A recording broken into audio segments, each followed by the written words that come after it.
Okey. Assalamualaikum warahmatullahi wabarakatuh. Salam sejahtera dan salam satu Malaysia kepada Dr. Muhammad Yahya. Okey, saya memperkenalkan diri saya. Saya Wan Muhammad Ali bin Razali dari kumpulan kuliah A. Tajuk yang saya pilih ialah produk pinjaman kad kredit Bank Islam Berhad dengan pinjaman kad kredit konvensional Maybank Berhad. Okey. Pengenalan produk iaitu pinjaman kad kredit Bank Islam. Pinjaman kad kredit Bank Islam ini ialah pinjaman kad kredit melalui transfer secara online yang mematuhi syariah. Ia mempunyai elemen utama kewangan Islam di Malaysia, antaranya ia tidak mengandungi unsur pinjaman wang atau faedah riba, dan ia juga melarang wang pinjaman itu digunakan untuk tujuan yang tidak sah, tidak bermoral dan tidak mematuhi syariah. Okey, yang ketiga, perbankan Islam menawarkan pinjaman keberhutangan berkonsepkan tawarruk ibrah, yang bermaksud pihak bank berhak untuk menjadi sebahagian atau keseluruhan baki keuntungan jualan bank selepas penyelesaian penuh dan pembatalan pembiayaan kad kredit dan jual beli komoditi antara beberapa pihak untuk membantu pelanggan mendapatkan jumlah tunai yang diingini, agar pihak bank tersebut sebagai ejen boleh mendapatkan hasil jualan yang diperolehi daripada komuniti yang mana hendaklah bersamaan dengan jumlah pembiayaan kad Islam bank yang akan dikreditkan ke dalam akaun marginal card. Okey. Yang seterusnya saya masuk kepada pinjaman kad kredit konvensional Maybank Berhad. Okey. Yang pertama, perbankan konvensional bermaksud urus niaga bank yang dilakukan mengikut amalan biasa dan tidak sama dengan sistem perbankan Islam. Kadar faedah dalam pembiayaan kad kredit ansuran yang dibayar dinaikkan adalah kurang sama dengan ansuran pinjaman dari bank konvensional yang sudah termasuk kadar faedah. Bank konvensional menawarkan pembiayaan kepada pelanggan dalam bentuk pinjaman yang akan dibayar semula secara ansuran berserta faedah disyaratkan dan caj yang berlebihan. Kad kredit Maybank termasuk kemudahan pemindahan baki di mana pemegang kad dibenarkan untuk melakukan pemindahan secara penuh atau sebahagian tertakluk pada jumlah pemindahan minimum baki tertunggak dari akaun kad kredit dari mana-mana bank ke dalam akaun kad kredit Maybank. Okey. Tempoh pemindahan adalah dari 6 bulan sehingga 36 bulan pada kadar faedah dari 0% setahun sehingga 90% setahun, di mana Maybank mengenakan caj 3% yuran pendahuluan sekali sahaja ke atas jumlah yang dipindah untuk tempoh 12 bulan pada faedah. Di sini menunjukkan perbezaan antara bank konvensional dengan bank Islam.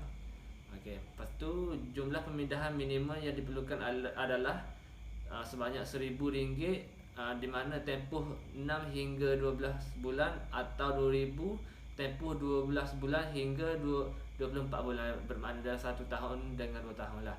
Okey. Kita buat perbandingan antara kad kredit Islam, Bank Islam Berhad dan pinjaman kad kredit konvensional Maybank Berhad. Okey. Perbankan Islam Bank Islam Berhad iaitu kemudahan dan aplikasi, iaitu kemudahan pemindahan baki BKI, lepas tu kontrak tawarruk atau dalam kata mudah komoditi, lepas tu insurans iaitu pelindungan takaful percuma kepada KBI, takaful gadaian janji MRTT. Lepas tu amount yang perlu dibayar, semua bayaran kepada pihak bank hendaklah dibuat dalam mata wang yang sama di dalam penyata pembiayaan kad bank Islam. Bayaran oleh ahli kad tidak akan dianggap sudah dibuat sehingga bayaran tersebut telah diterima nilainya oleh pihak bank. Lepas tu keuntungan ialah bank akan memberi ibrah yang dikenali sebagai rebak lah atas keuntungan. Okey, yang seterusnya lewat bayar ialah ganti rugi atau yang dikenali sebagai takwid akan dikenakan ke atas pelanggan. Penyelesaian awal boleh dinikmati ibrah, iaitu rebak ke atas harga jualan sekiranya pembayaran itu diselesaikan lebih awal daripada jadual pembayaran balik tanpa dikenakan sebarang penalti.